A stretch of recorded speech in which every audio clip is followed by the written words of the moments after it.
Recording started. Okay, welcome to the study hall for December 2nd, 2010. Today's topic is going to be the essays by popular request. So we're going to talk about, the goal of today is to get you to the point where you can write these essays pretty effortlessly. Because remember, you don't need to be able to put together something that's beautiful or worthy of a sort of prize for writing. You just have to be able to write competently and decently and produce something that makes sense.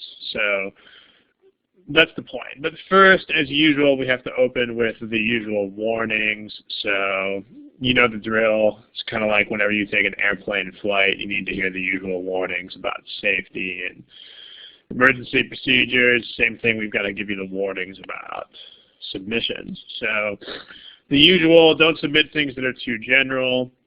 A lot of people have bad habits of submitting like whole areas, like how do I do geometry, or how do I solve problems faster.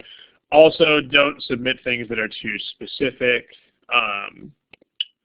The forums are the place for that. If you just have a question about one problem and a couple of choices, then please post that to the forum instead of the study hall.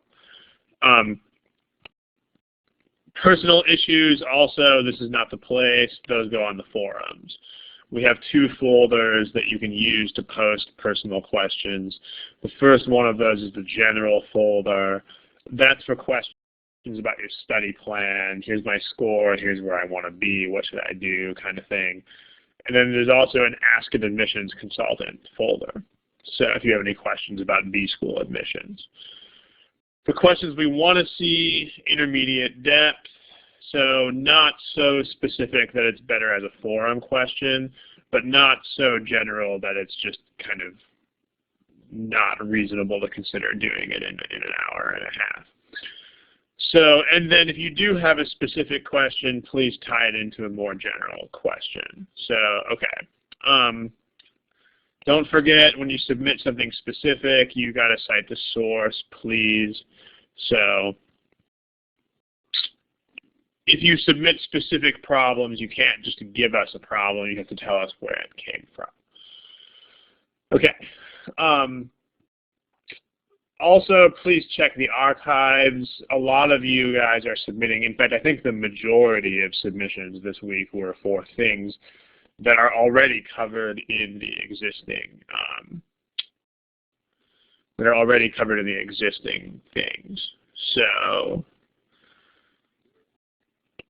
for example, a couple people submitted just basic questions about rate, time, distance. We've already got a rate, time, distance show from April 29th that you can watch in the archive. A couple people this week submitted basic questions about timing considerations that we've already pretty much covered on August 5th, and so on. So please check the list of existing recordings before you submit stuff. A lot of the things people have lately been submitting have already been in that archive. Okay, finally, you saw these last time, but here's some examples of questions that we don't want to see. These are examples of things that are way too specific. Please elucidate in that versus because on this question. Classic forum question. It's got a very pointed, very specific answer. That's the kind of thing that belongs on the forum, not here. Specific question about a specific page in the book belongs on the forum. Very particular math problem with no general questions goes in the forum. Also notice that these submissions also violated the guidelines where they didn't tell us where the problem came from. In these two cases, they didn't tell us where the problem is from, and in these two cases, they didn't give us answer choices. So please tell us the whole problem with all the answer choices and where it's from. These are examples of things that are way too general. I mean, it goes so far as this one, which is literally everything you could possibly ever do in a GMAT class would fall under this category. But these things would take many, many, many hours. So these are not really study hall topics. This is the kind of thing that should go in the general folder on the forum. Remember, these are recordings that are watched by hundreds of people, so personal study plans are kind of inappropriate here. And then also, you cannot submit OG questions. There were about 6 people this past couple of weeks who submitted problems from the official guide. If you do that, we will just have to ignore them because of copyright reasons. Okay, smiley face, if you guys understand. Submissions, not submissions, these are things that are not okay. If you get these guidelines, smiley face icon, which is over there. All right, so let's take a look. Today's study hall is about the AWA essays. Kind of meant to fill in a little bit of a hole in the curriculum because we don't treat the essays a whole lot in our existing curriculum, mostly because they're not terribly important, but still. What should be your main goal when you write these essays? What do you guys think? In the text box, what do you think should be your main goal when you write the essays? Let's go ahead and get some opinions on this in the text box.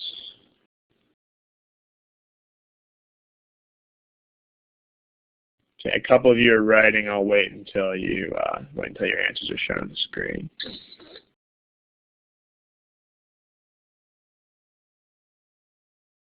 Okay, about 4 or 5 of you are still writing, so I'll wait.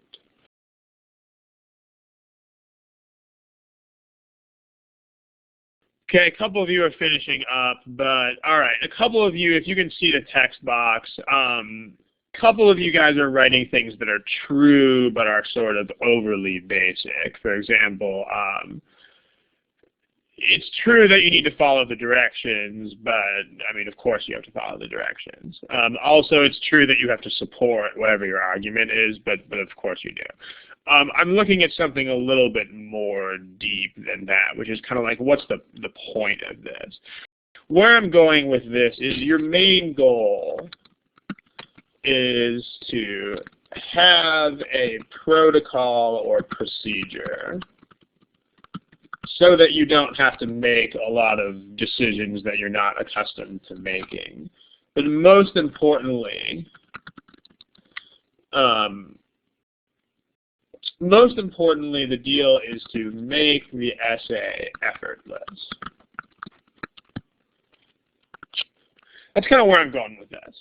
So the goal of today's session, hopefully, is to give you a protocol that will give you a consistent way of doing this so that it takes away the element of effort.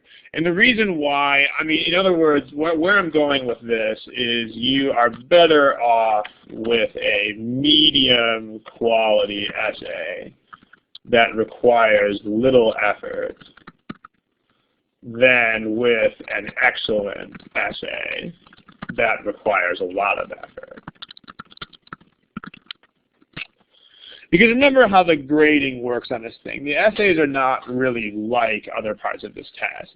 On the other parts of the test, you really want to try to score as many points as you possibly can.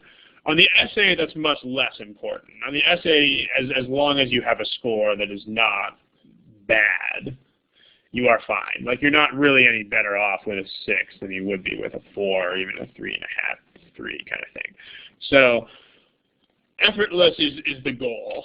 The reason why is because, remember, the essay is first, so you want to be able to write it without wasting a great deal of so-called mental capital. That's the point.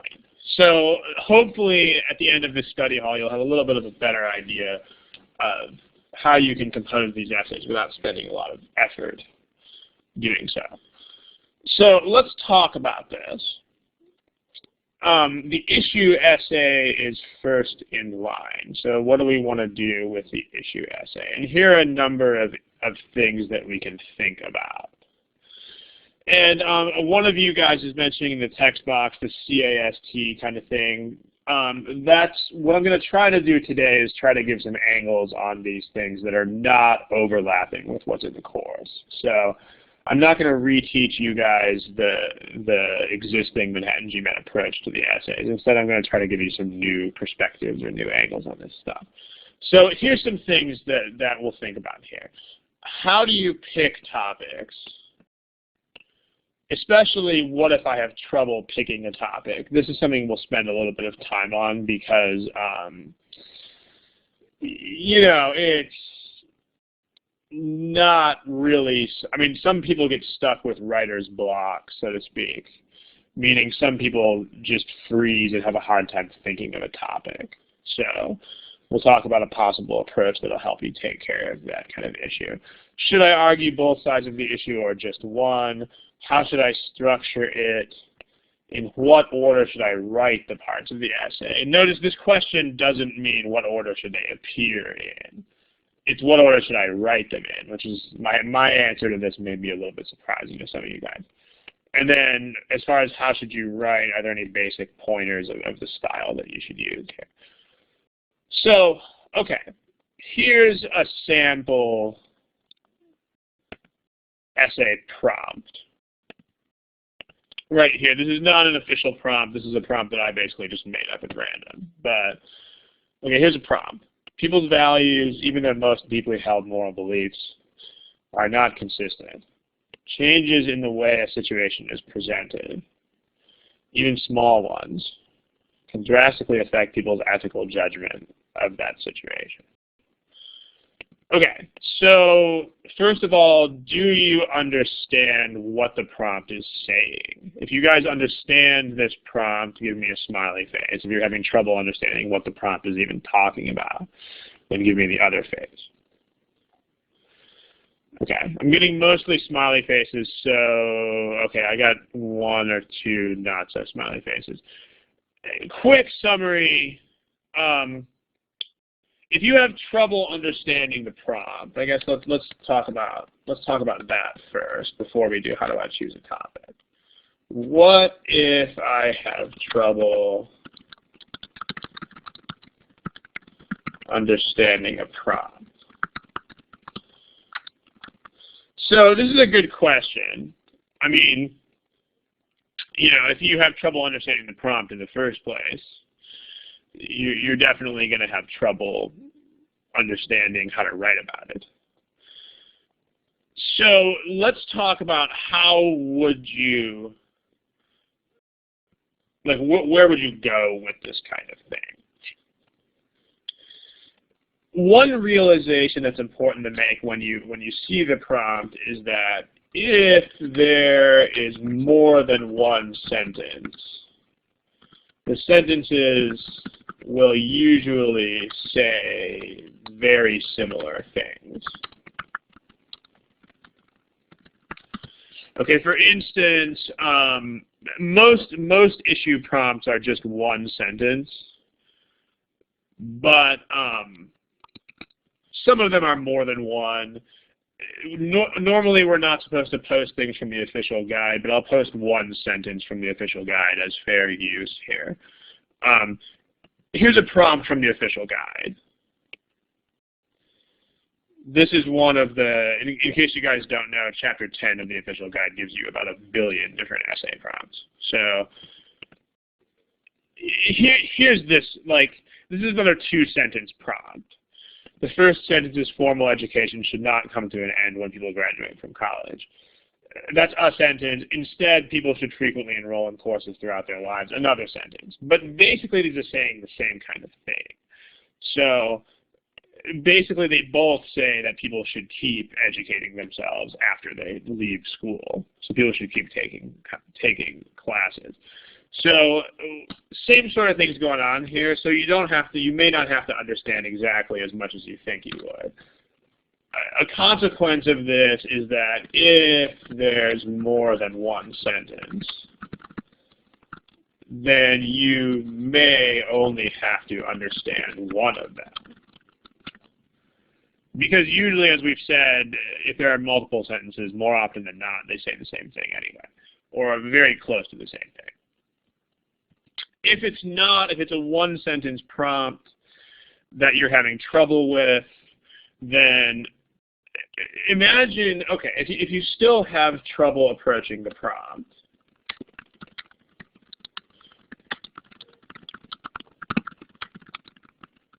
here's the way you would approach it. You would almost approach it like a sentence correction problem. Think like sentence correction. Eliminate modifiers. You know, eliminate modifiers and subordinate clauses. And what you are left with is going to be the most important part of the sentence. So if you have trouble understanding this prompt, well, that's a modifier. So we can get rid of that temporarily. And then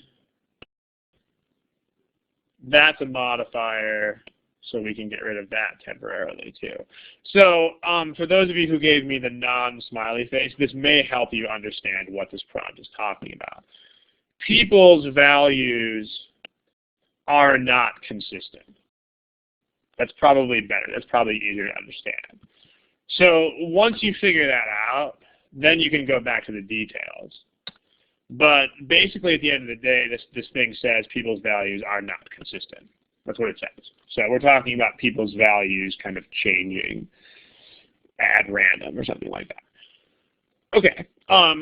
So smiley face, everybody, if you guys understand the prompt, I mean, a couple of you, Amelia gave a nice summary of the prompt in the text box, but you guys are, okay, smiley face. All right, now, how do I choose a topic? Well, basically, the most important guideline here is you should be really specific. You should tell a story. You should definitely be a storyteller here. If you don't see just how important it is to be specific, then check out the highest graded sample issue essay in the OG. It tells a very detailed story about the quality and reliability of Yugo automobiles. I don't know if you guys have read the sample essay or not, but it's very detailed. It has lots and lots of stuff in it. So, be specific. That's the point. So, and along with this, one thing that you probably understand is that it's not really possible to be specific and to be general at the same time. So, hold on a sec. Okay, you can't really be specific and be general at the same time. So one consequence of this, then, is that you don't need to be general. And I mean, it's tempting. It's tempting to be very general about this stuff because the topics are usually going to be pretty sweeping. They're usually going to have a rather wide scope. Like this essay topic is pretty much about lots and lots of stuff. It's about, you know, anybody's moral values in any sort of situation type of thing. So don't worry about covering the entire range of topics described by a prompt. Ideally, the fewer examples, the better off you are. Ideally, you want fewer examples and more detail. That's the point. Because this is how people really do treat these kinds of things in normal approaches. It's like case studies. That's the best way to think about it. Smiley face if you guys know what a case study is. Okay, a case study is when you're looking in extreme detail at one or two very particular examples of something. In other words, when you do, I mean, in fact, in business school, there are a lot of case studies. You know, you don't, when you take classes in business school, you don't try to treat the full scope of topics most of the time. You usually just look at exceedingly specific cases. So it's like taking a case study approach to this sort of thing. Fewer examples, more detail. So, okay, we're going to continue this to the next page. All right. Be specific, tell a story. You don't need to be general. And also another thing very important is that you don't need to be formal or scholarly. A lot of people feel pressured into picking topics that have, extreme significance in terms of politics or history or something like that. You don't need to select a topic that is politically or historically important. In fact, it's depending on what the topic is. I mean, if it's appropriate, if it's relevant, then you are perfectly fine talking about, what happened to you this weekend.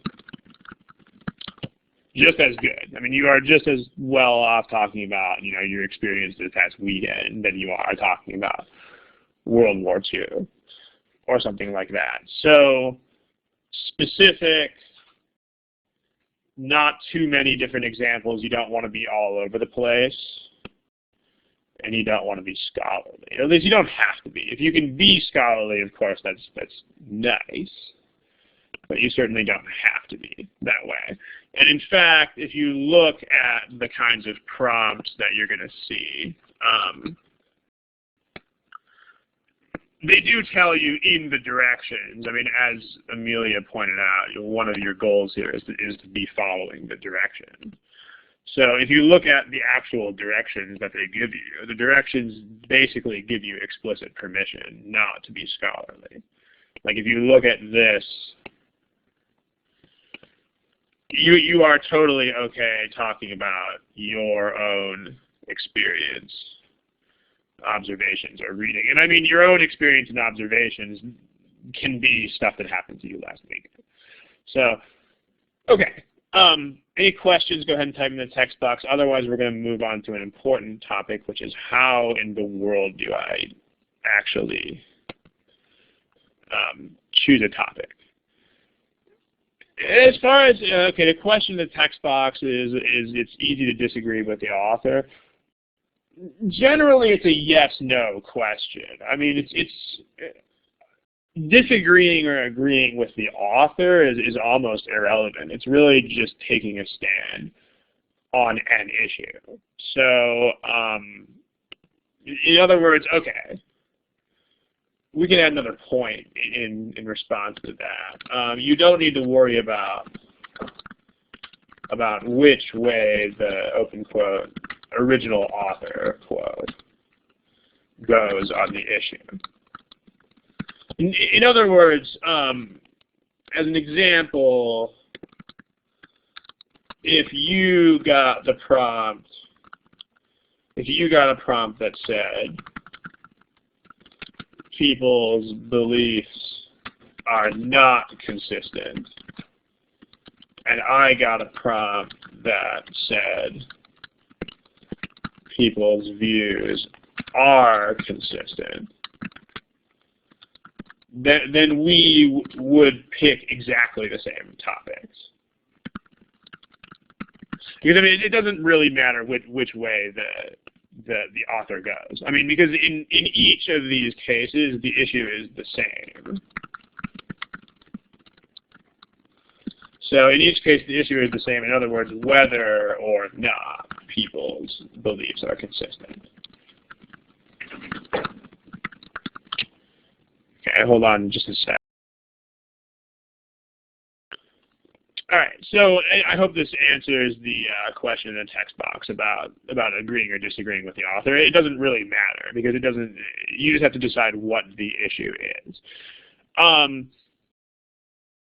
There's a question in the text box that says, "What if you can't remember all the numbers?" I don't think they're really going to fact check. Remember, you're being graded on your writing, So let me add another point in response to that. Don't be deterred if you don't remember some exact detail. Remember you're being graded ultimately on your writing skill and not on your accurate recollection of history. I mean, this isn't a history test. It's a writing test. So therefore, if you have to fudge numbers a bit or be vague, like just saying a majority rather than a percentage, etc., then you're going to be fine. Also, even if your facts are inaccurate, you'll be fine. The one thing I don't know about, I don't really know either way, is what they will do if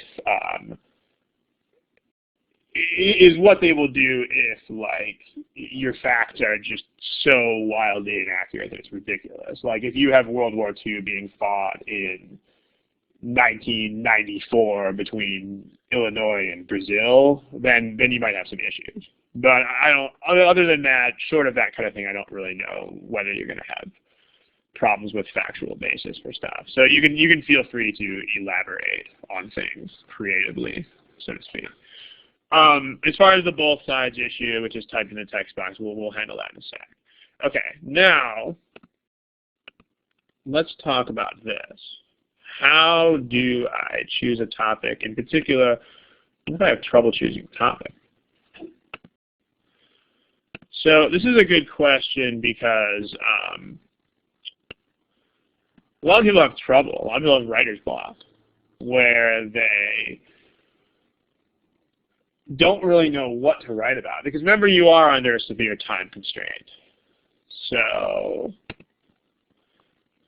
well, let's try this. Here's an experiment. This is going to seem kind of random to you guys, but okay. Think of 3 words that start with C. Okay, 3 words. I mean, you don't have to write them down, but just think of 3 words. I bet a lot of you are probably finding this weirdly harder than you would think.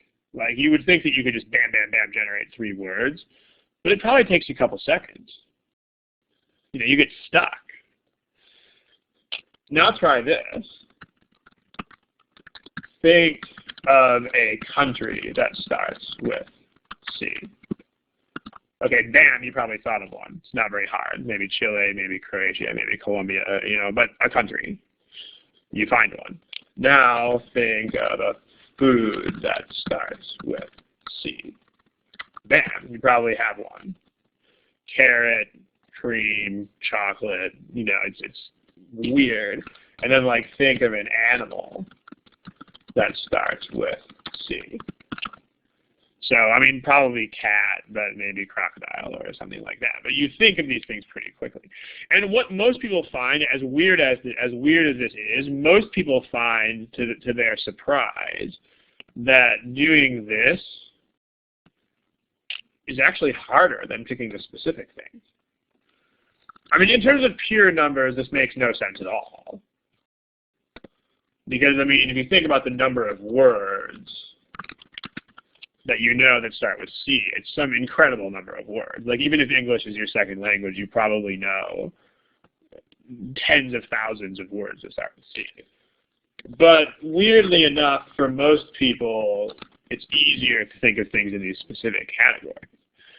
So the point of this experiment, let's see if you guys know where we're going with this. Like what do you think, aside from to kind of weirdly surprise you, to give you your fun topic of the day, what do you think is the point of this?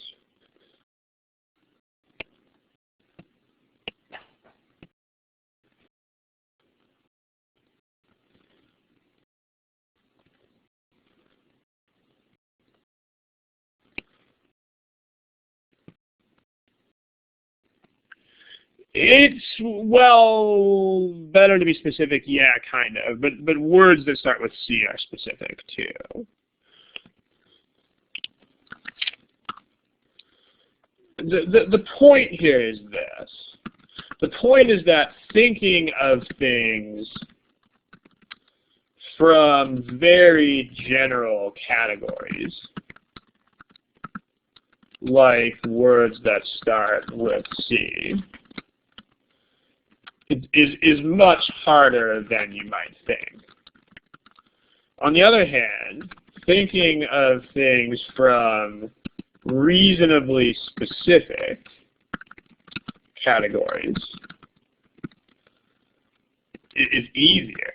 I mean, as strange as it is, a lot of people have an easier time thinking of a food that starts with C than thinking of a word that starts with C.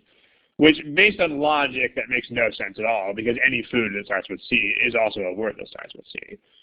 But still, people have a hard time with this sort of thing.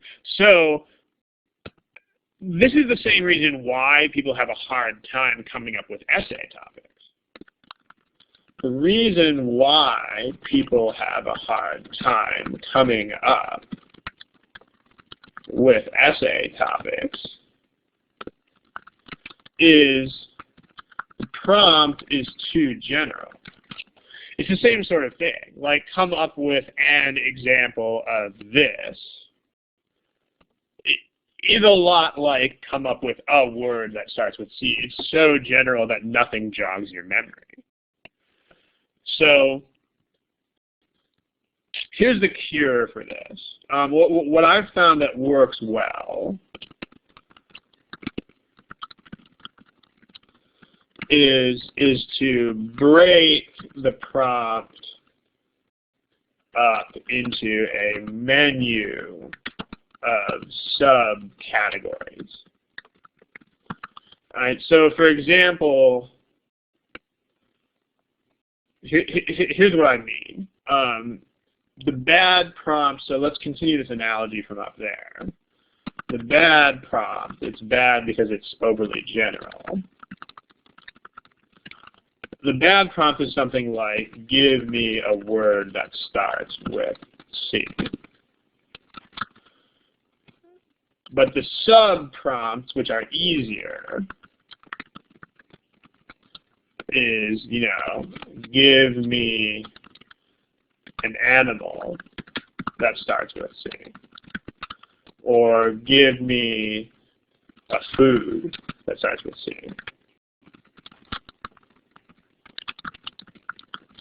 Or give me, etc. Give me a country. Here's how you can do this for an essay prompt.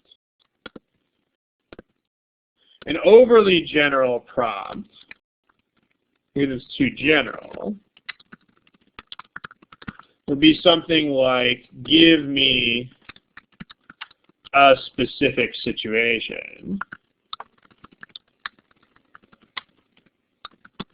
in which people's beliefs are or are not consistent. I mean, for most people, that's really hard because there's no prompt. So instead, what you can do, here's how you can make sub-prompts for this. Instead of just doing that overall, break it down into different areas that you know about. So like, give me a specific situation from your personal life in which people's beliefs have or haven't been consistent. I bet a lot of you can think of something like that almost instantly. It's probably much, much easier to think of things like that. Or if I say something like, give me a situation from a book or article you've read recently.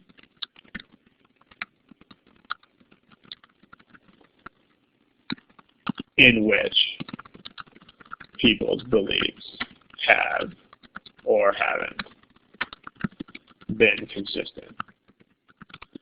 Or like, give me a situation from, your studies in which people's beliefs have or haven't been consistent, etc. And then, you should tailor these sub-prompts to you. Like if there's an area that you happen to know a lot about, then so you just do that. So give me a situation from area XXX that you know a lot about, etc. So like, for example, if you know a lot about the history of some country, like India or something like that, then fine, give me a situation from the history of India in which people's beliefs haven't been consistent. Or if you know a lot about, a particular religion or a lot about a particular music type or something like that, anything. So these kinds of prompts will usually make your life a lot easier. So if you have trouble coming up with a topic, make a menu of subcategories and then use those subcategories to generate some sort of response. So, and you will probably find that this helps. And remember that if even one of these sub-prompts gives you a good topic, then you're set. You've got something that you can write about. So, there you go. So then what you can do, based on that, on that research or finding topics, pick your 1 to 3 favorites from your list. So pick 1 to 3 favorites to write about. Depending on how much you know or how much detail you're going to be able to write.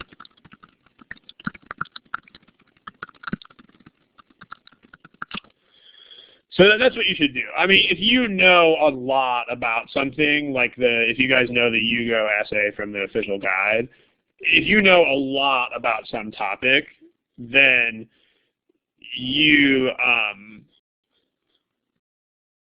are set. Like if you know lots and lots and lots of detail and can very quickly rattle off tons of detail about something, then that's it. All that one topic is all you need. On the other hand, if you don't know as much detail as one of the students was asking upstairs, if you don't remember a lot of facts and figures or specifics, then you might want to introduce a couple of examples. The danger of introducing multiple examples is that you have to make sure that your multiple examples actually transition in some way. Like the one thing you don't want to do is just randomly stop talking about something and start talking about something else. But otherwise, okay. Jason said, I think you should set out exactly what you mean. So here's the prompt again, in case you forgot what the prompt was. Yeah, you don't have to be talking about moral beliefs. And notice it says even their most deeply held moral beliefs. So you have this is a modifier. You have the option of talking about moral beliefs or not. You could talk about other values. But the good thing about having specific sub-prompts like this is that you don't need to set that out ahead of time because the situation will take care of that for you. Like, let's say that from your personal life, I don't know, let's say your cousin got really mad at someone for stealing from him, but then he turned around and stole from someone else. If that's the situation that comes to mind, then you already have a definition of values in this case. In this case, it's values about when is it okay to steal and not to steal. You're talking about that kind of ethics. And the good thing about thinking of topics like this is you don't have to set out definitions ahead of time, because they will happen. Like if you come up with a specific idea, then the definitions will all kind of magically fall into place based on your example. So, okay, let me know if that makes sense, smiley face, whatever. But you don't usually need to restrict the topic ahead of time because thinking of something like this will just take care of that automatically. It's kind of nice. So, okay. Next question on our list here is should I argue both sides of the issue or just one? this is one of those things where there's not really a short, concise answer. So, I mean, the responsible answer to this question is sort of long, so I'm going to give you that sort of long answer, which is, it depends. The short answer is it depends. Okay, well, here's the long answer. If you're only going to write about one specific example, then obviously not. I mean, then you're going to take one side accordingly. So in that case, it's easy to answer the question. If you're only going to write about one example, then you're going to take whatever side your example happens to dictate. On the other hand, where the issue gets murky is if you're going to write about more than one example. You can take both sides, but you have to do so in a way that is still decisive. Okay, let me show you what I mean, because my example for this prompt, the prompt I gave you here, the example I'm going to flesh out is only one side of the issue. So I'll make up a new prompt, and I'll show you how you might responsibly take both sides of an issue. Like, here's a sample prompt. Sample prompt will be something like, this is similar to one of the prompts in the official guide. Is it better to use one's power to its fullest potential, or is it better to use only as much force, or is it better to restrain one's power? You know, so let's say that you came up with,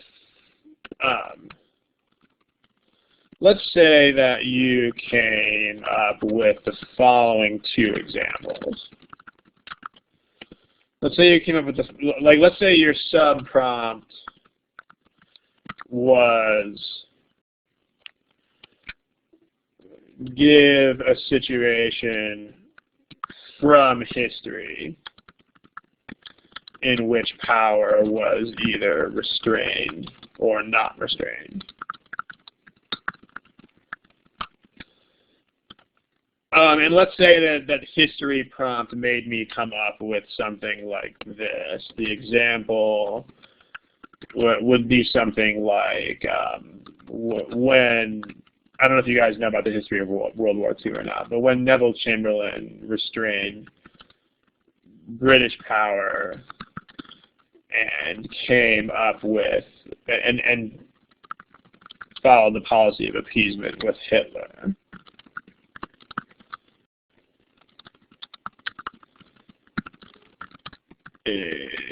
The results were negative, let's say the least.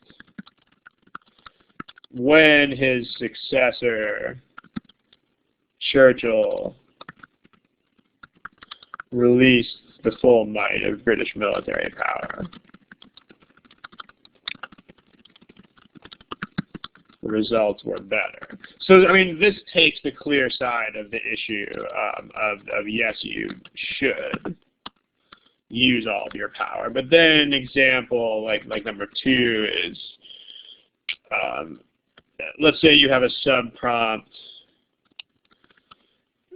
Let's say your next sub-prompt was something like, give a situation from your personal life in which power was either restrained or not restrained. And let's say you had, let's say your next example was, when my cousin was arrested for a violent offense. He was given a short sentence.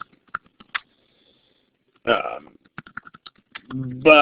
that experience alone was enough to get him back on a better path. I mean, the idea, this being the other way around, like the idea is that if the court had issued the maximum sentence, his life would have been ruined. So these are two opposite examples. I mean, the basic deal here is that, here's what I mean by decisive. Now that we have two examples to use, I can show you what I mean.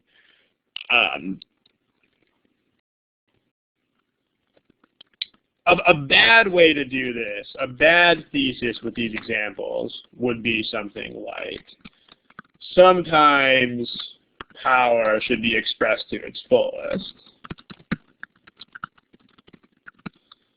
but sometimes it shouldn't. I mean, that's a bad thesis because it doesn't really say anything. I mean, you guys see what the problem is here. The problem is that this doesn't take any kind of side at all. This is just waffling and not really saying anything. So, I mean, this is a self-contradictory statement. It doesn't even say anything. So that's the danger with taking both sides of the issue. A lot of people think taking both sides of the issue means that you need to say yes and no, or well, maybe, but maybe not, or possibly yes, possibly no. The problem with possibly yes, possibly no is that it means nothing. So it's not an appropriate thesis. But a good way to do this would be something like, in personal cases, it's best to restrain power unless its fuller use is absolutely necessary.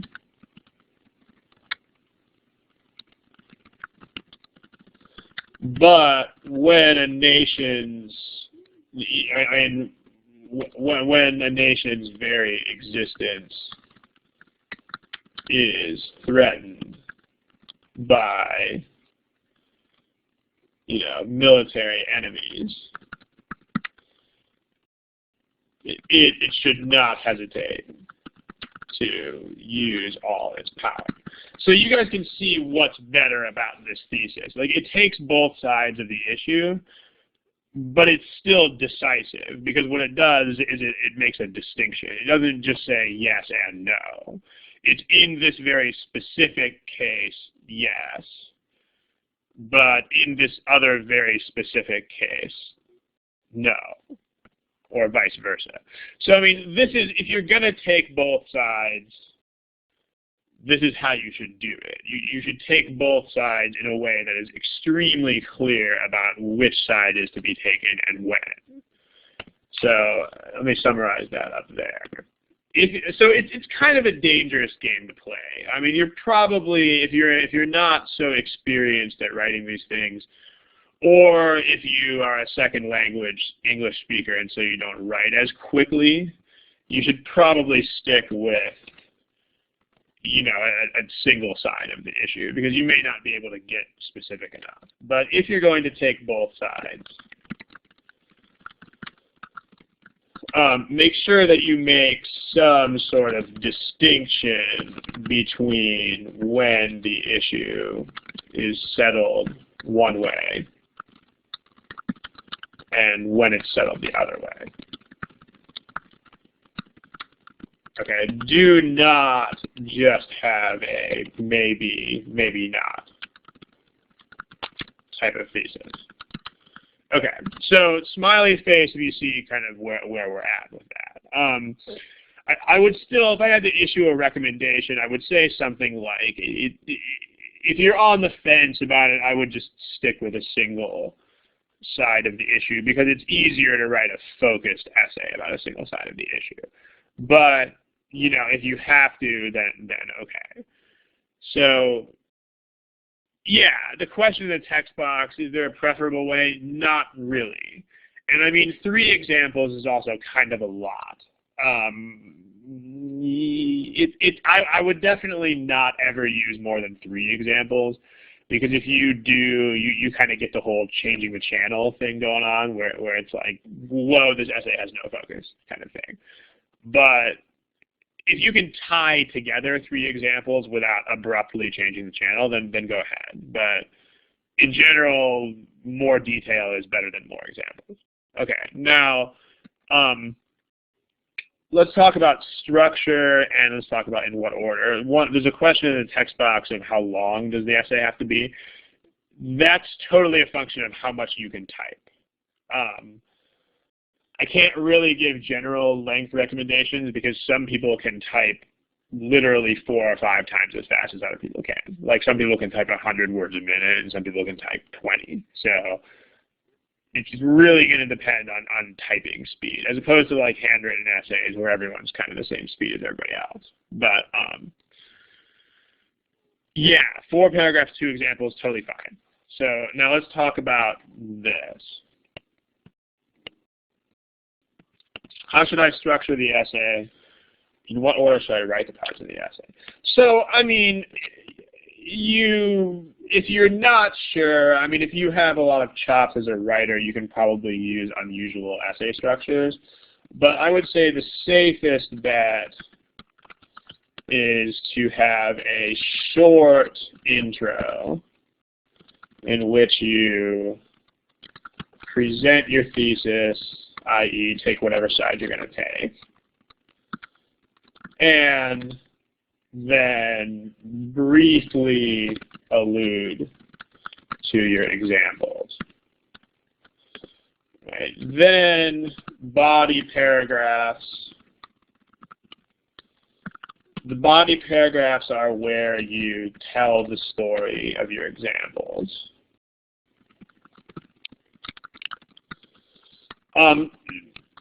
Ordinarily, you would probably use 1 body paragraph per example.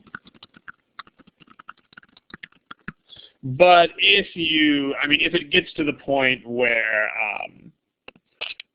if you're talking in too much detail, if you have lots and lots and lots of detail, then split the paragraphs up at logical points, because really long paragraphs are unattractive.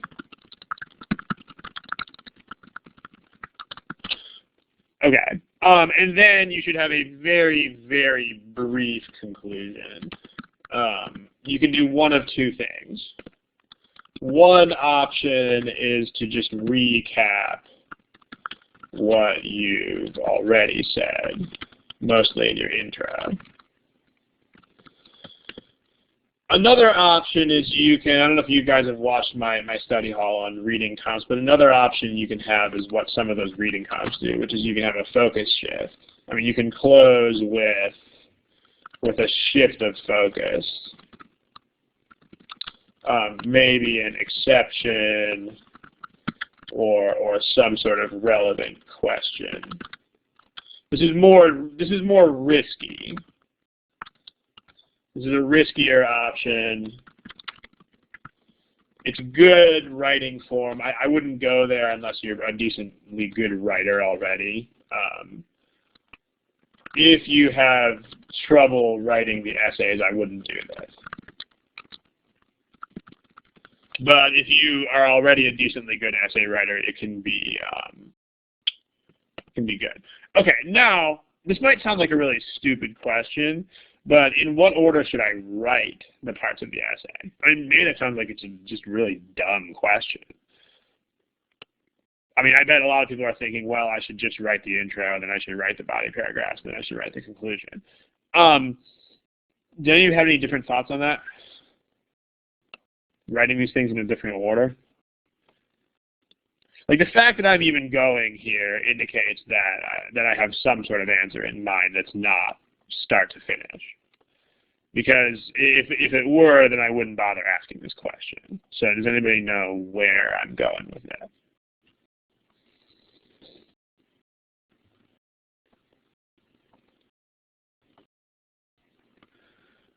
Is it necessary to write same views in different words? Well, your essay shouldn't be redundant, if that's what you mean. But if you do use, like, if you mean to say, like, values over and over again, yeah, you should probably use different words, like ethics and morals and stuff. We'll get to that in the style part. Okay, here's what you should, here's my recommendation.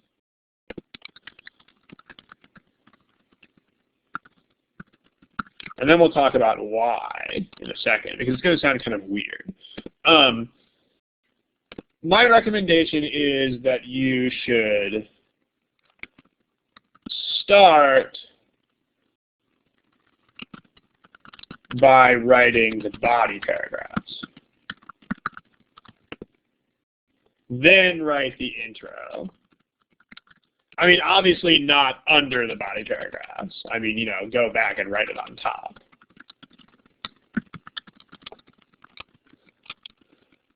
You know, like you don't put it after the body paragraphs, but then you can write the conclusion. Does anybody know why? I mean, this might sound like a very weird recommendation. So, why?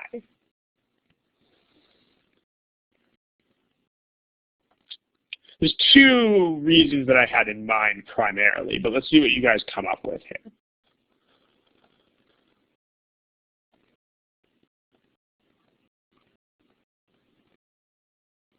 A couple of you guys are typing, so I'll wait and see what you have to say.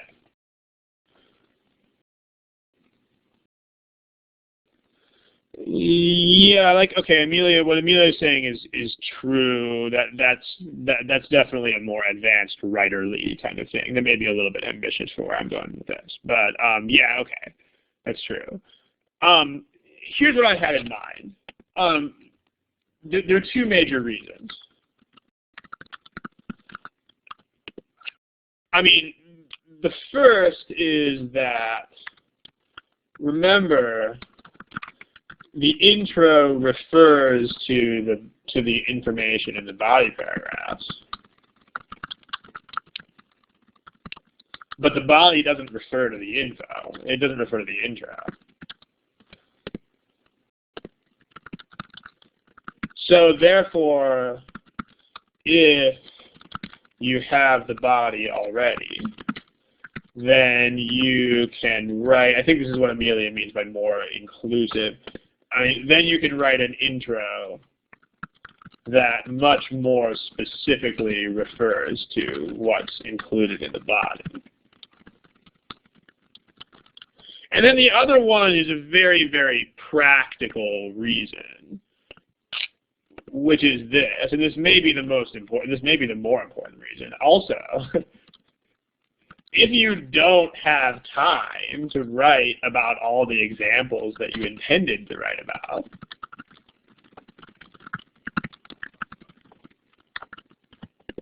then, I mean, if you wrote the intro first, you are screwed. I mean, in that case, you can just write an intro. You just pretend that's what you wanted to do all along, basically. You just, like, let's say you had 3 examples, but you only had time to include 2 of them.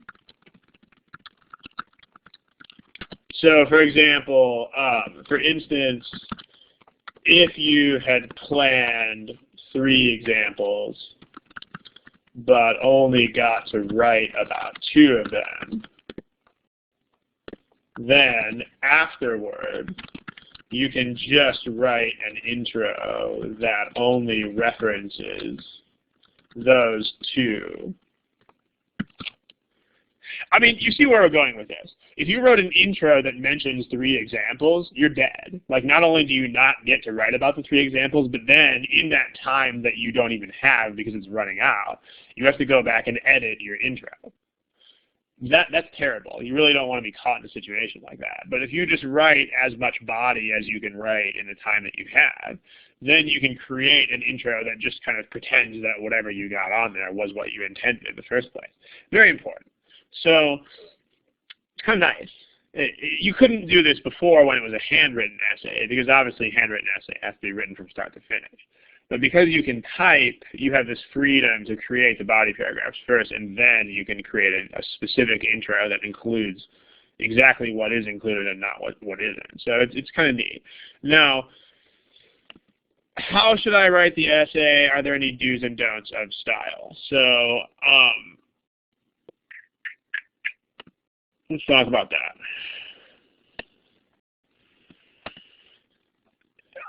I'm going to give you a few. There's not really any reasonable order to what I'm about to say here. These are just a few random recommendations. But the first is don't use the first person unless you're talking about yourself or things that happen to you. So the first person means don't use I or me or whatever. So don't use it. A lot of people do it. It's a bad habit. Let me show you why not.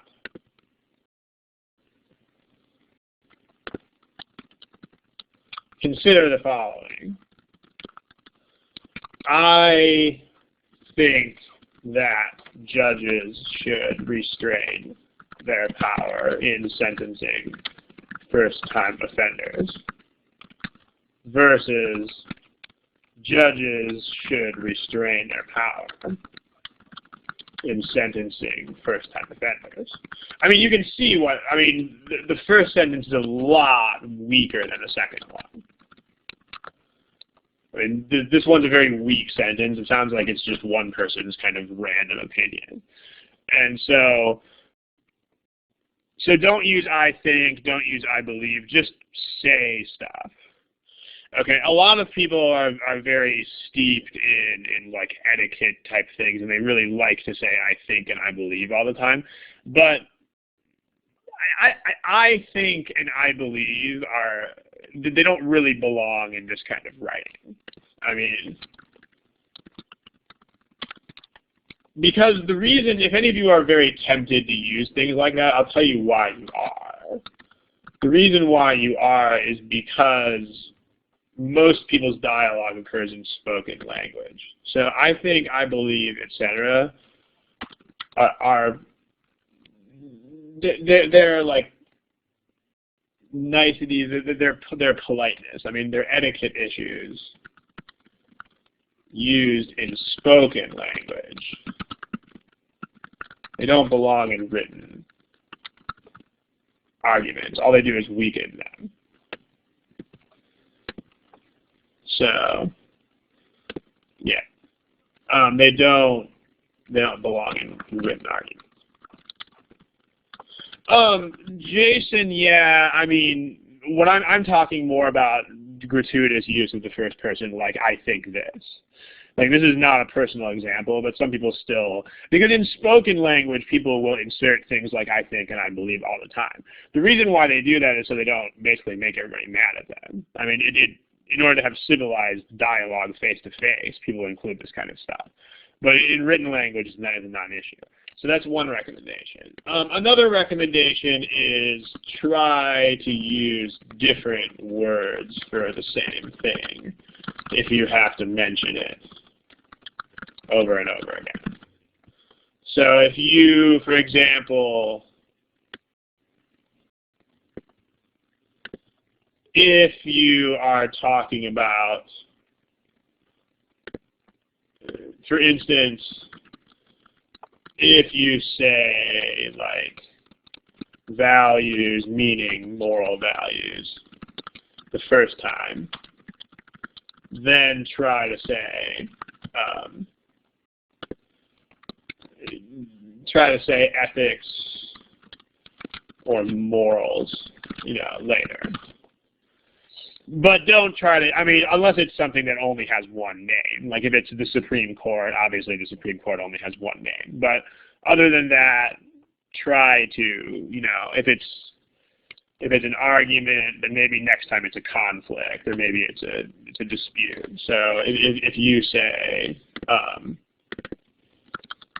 if you say argument, then next time say dispute or disagreement or etc., something like that, conflict. So try to use different words for stuff. And then finally try to use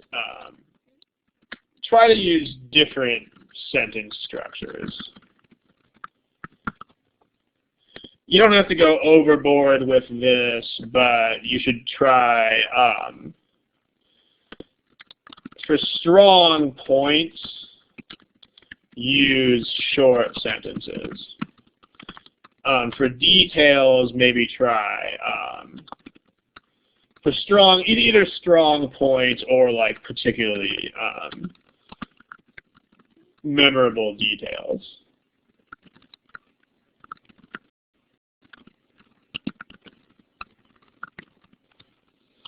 Okay, let's see.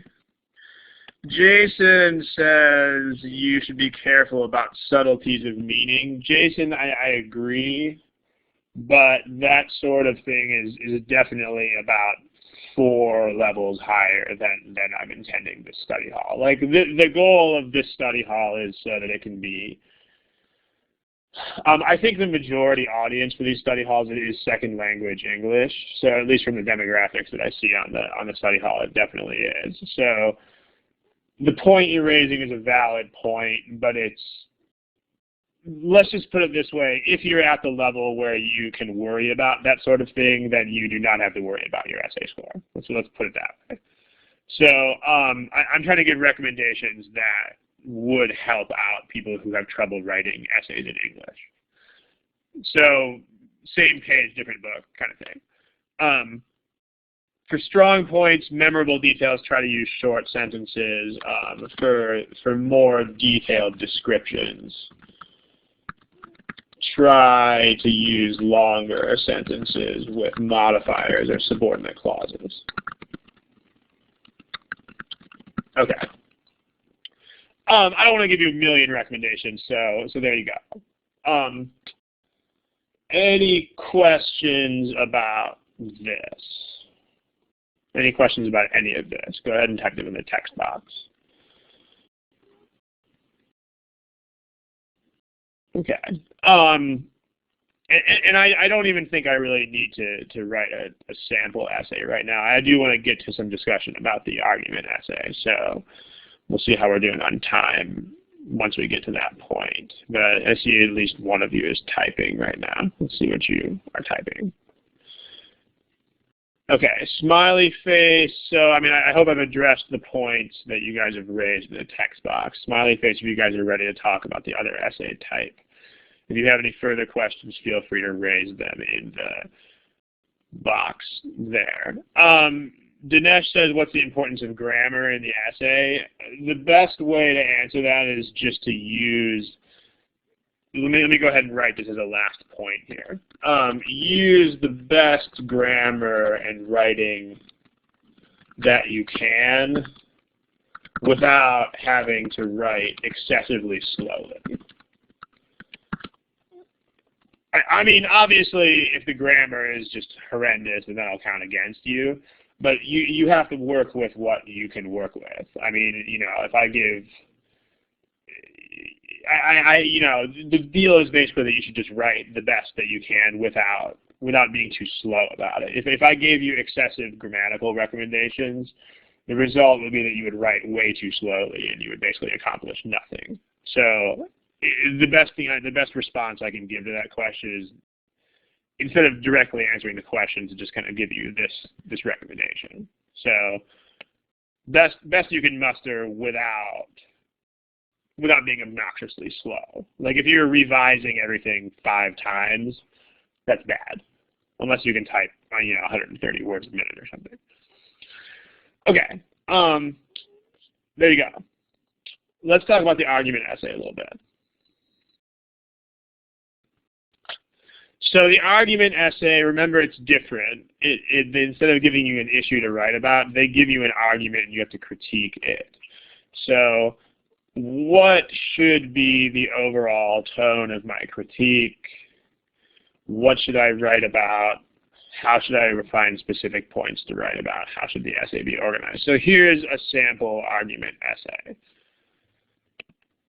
In surveys of internet users, a rapidly increasing percentage of users have admitted illegally downloading music from file sharing sites.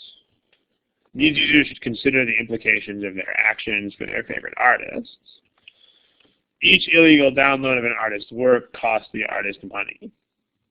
Therefore, by enthusiastically downloading artists' work from the internet, these users may, ironically, be helping to put those same artists out of business. Okay. Remember that this is not an issue essay. What you are not doing here is you are absolutely not weighing in on the issue. Like, you're not supposed to you're not supposed to give like examples or opinions of like illegal downloading, and you're not supposed to take a stand on the issue of illegal downloading. It's not what this is. This is an analysis of an argument. It's basically like a giant critical reasoning problem.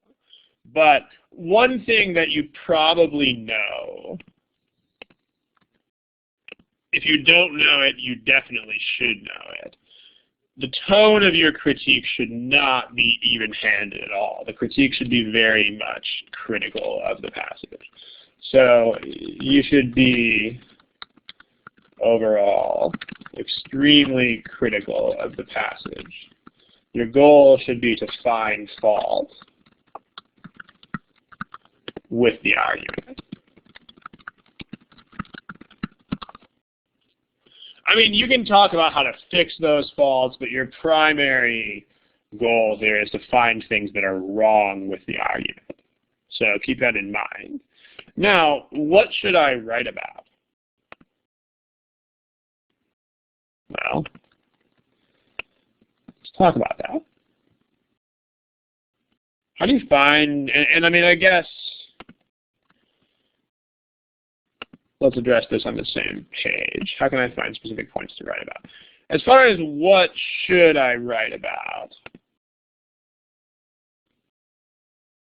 Yeah, some of you guys are saying flaws. A couple of you guys are typing assumptions.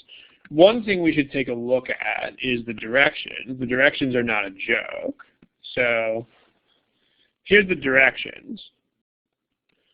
Be sure to analyze the line of reasoning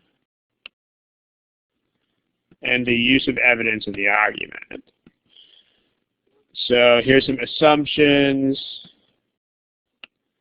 How might you weaken? And then what would strengthen?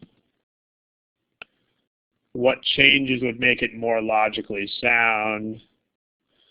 Does this remind you guys of anything?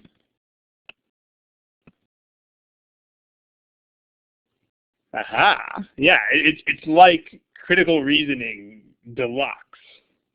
It's like one giant critical reasoning problem with no answer choices. The only thing that's not like critical reasoning is the blue thing. But what would help you evaluate? All of the orange stuff is like critical reasoning problems.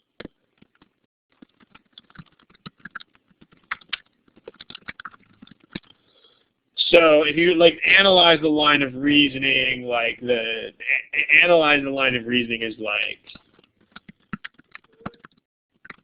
there's a couple of, I mean, that's a very general thing. I mean, but this pertains to boldface, assumption, mostly boldface and assumption questions.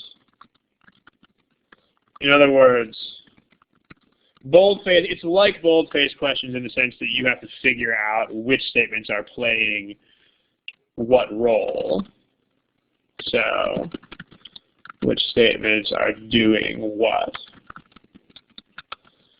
And assumption questions like what stuff is part of the reasoning but isn't actually stated.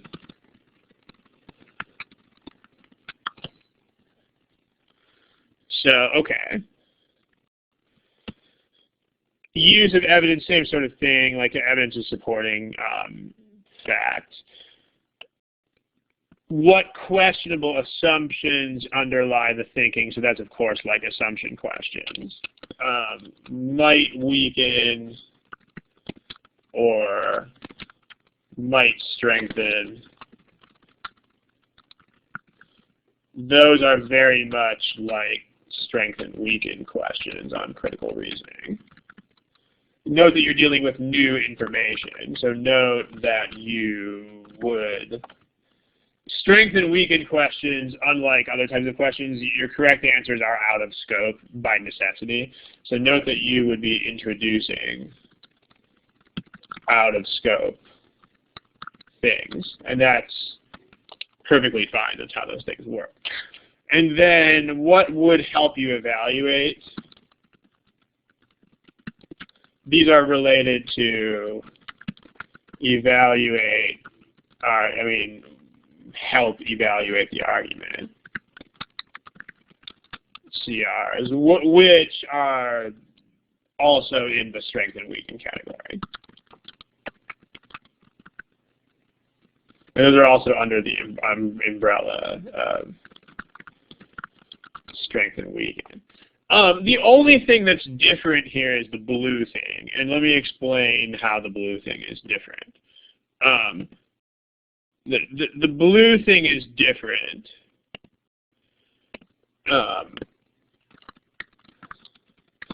because notice the blue thing says you are allowed to speculate on how the actual stated premises might be changed to make the argument better. In other words, you're allowed to change or contradict premises. There's no critical reasoning question on which you would ever do that. Like, even in weakening questions, you probably know this. If you don't know this, you definitely should know it. Even in weakening questions, in critical reasoning, the premises are sacred. Like, you never contradict premises and you never change them. Like, even if you have to weaken an argument, you always weaken it by coming at the existing premises from a new angle, but you still take the premises as fact. So the reason the blue part is different is because you are actually allowed to change stated premises, which you cannot do in any existing CR type. So, okay. So yeah, you basically just throw these things at the question. So how do I find specific points to write about? If you have trouble finding things to write about, just consider one by one different CR modalities and throw them at the question. So except maybe draw the conclusion.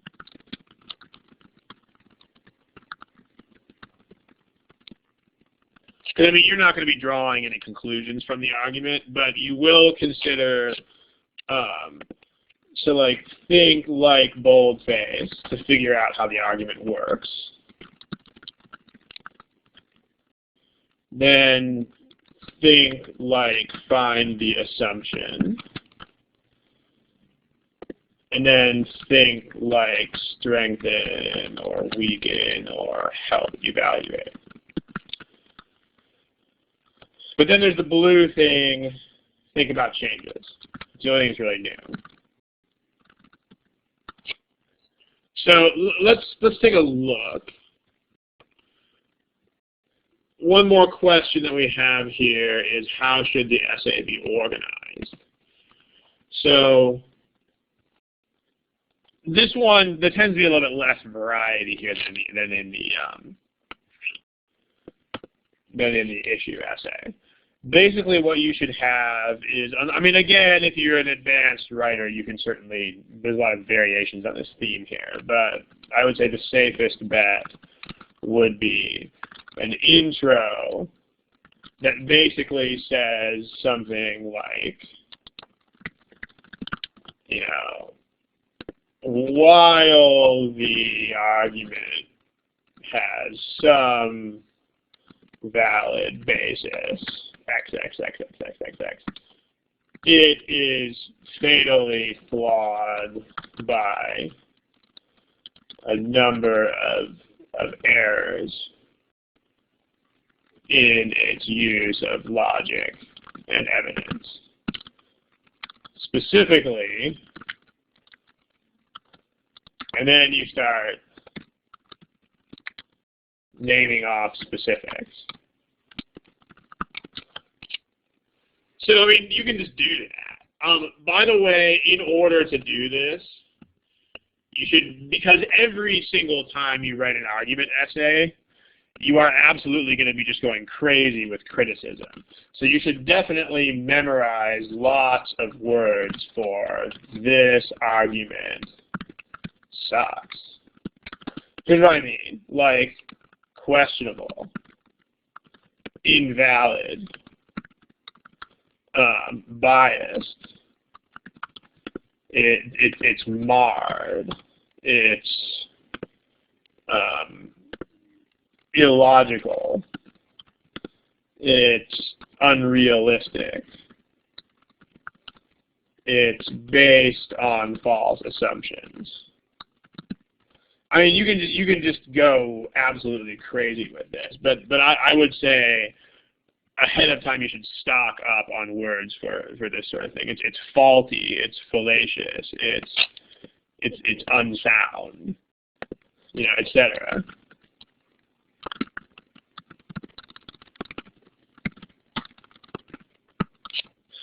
I mean, so like just basically take your thesaurus and memorize the words that you understand. I mean, if you don't know how a word is used, then don't memorize it. But for this purpose, some words are overly harsh. Well, I mean, you know, these are not terribly harsh words. I mean, you don't want to use words that say, like, the argument has no value, or you don't want to say that it's totally useless, or it has nothing valuable to say. Like, that would be a little bit overly harsh. But none of these words are overly harsh. Like, all of these words just basically are balanced critiques. Like, I mean, because none of these are implying that the argument has no value. They're just implying that it has issues. So that's different. And then, like, body paragraphs, usually the safest way to do a body paragraph is one body paragraph per fault. Yeah, slap on the wrist is a good way to think about it. Biased is used when you have studies that are not correctly neutral. You know, like if you want to, like, an example of biased would be, like, if you had a study about how people feel about crime, but you interviewed cops, then you would not get a real sense of how people feel about crime. You know, that's a biased study. So, like, if the collection of evidence is not going to be balanced, if it's going to favor one viewpoint over the other, that's what biased means. So, okay. Like if you surveyed people on how the economy is doing, but you only surveyed people who are home to answer their phone during the day, that's going to be biased because, like, you're going to get people who aren't at work. So they're not going to have a balanced opinion on the economy. So anything involving, like, surveys or data collection, you can go after biased. Okay. And then you very brief conclusion. If you're running out of time, you can actually manage not to include. You don't absolutely need a conclusion. Okay. So let me give you an example. And again, I would give the same recommendation as last time. I want to know whether the word biased is used in GMAT. Well,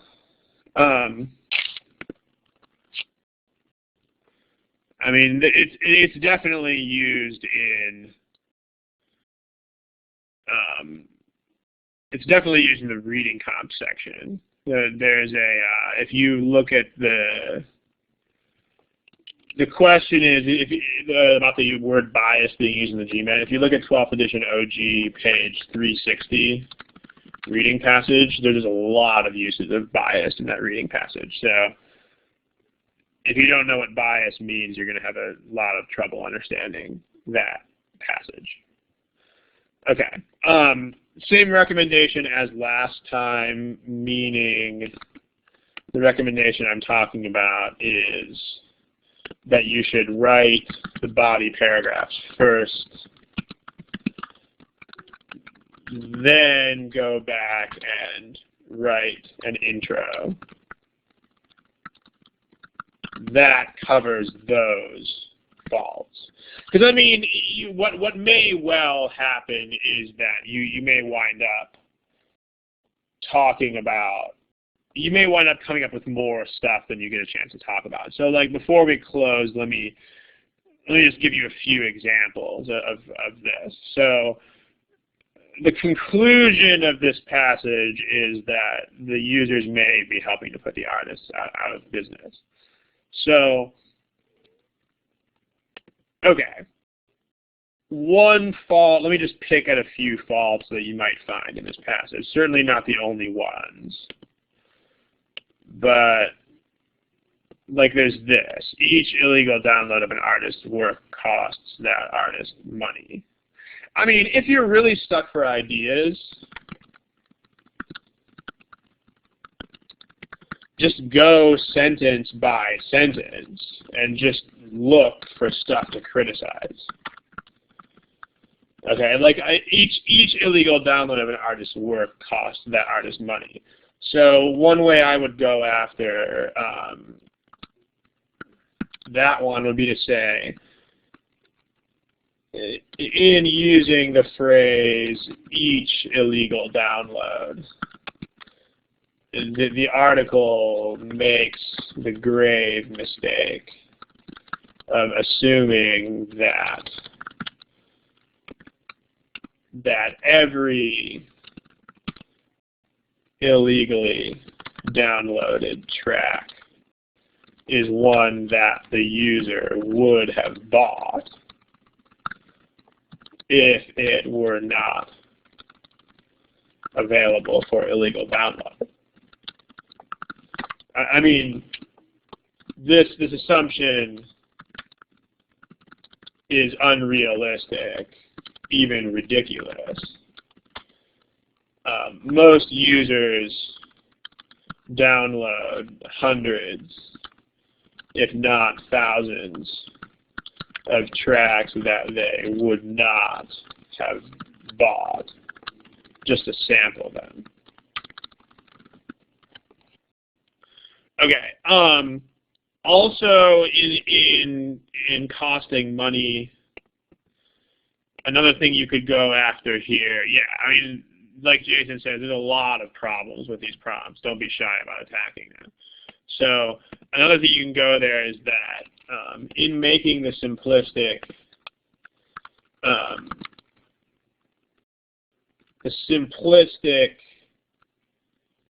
connection between illegal downloads and monetary loss ignores the fact that artists make money from many other sources. For instance, and like, here's an example. You could use the first person here. Like, if you say, I downloaded tracks and liked the artist so much that I went to see their concert.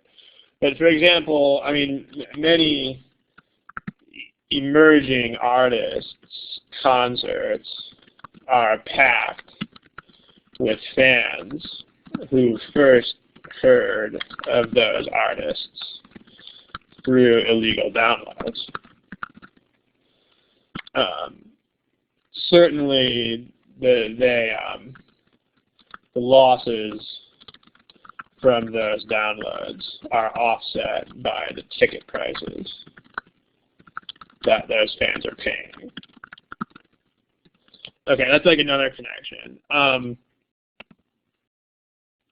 So consider the implications by enthusiastically, by helping by put the same artist out of business. I mean, there's like an implication here that